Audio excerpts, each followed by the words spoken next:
Hidhni një lugë sot buket e lulet tuaja dhe do befasoheni. Nëse keni kopshtin tuaj, sado që t'jeti i madh ose i vogël, veç një përbërës mund të bëjë mrekulli tek kopshti juaj dhe ajo është soda e bukës. Soda e bukës ndër shekuj përdoret për pastrimin e shtëpisë, dezinfektim si një mënyrë e parë edhe për bukurinë dhe shëndetin. Por a keni ditur se mund t'jetë e dobishme edhe në kopshtin tuaj? Kjo është koha e dur për vetit që mund të ofrojë.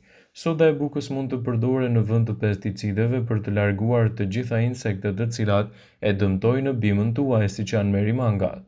Mjafton ta përhapni atë edhe në pjesën e poshtme të bimës.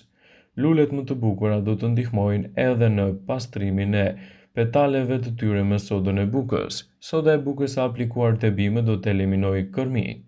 Gjithashtu, nëse bëni që të mbani domate të mbjella në oborrin tuaj të shtëpisë, atëherë mund të përdorni sodën e bukës për t'i hequr kështu edhe të gjitha insektet të cilat e dëmtojnë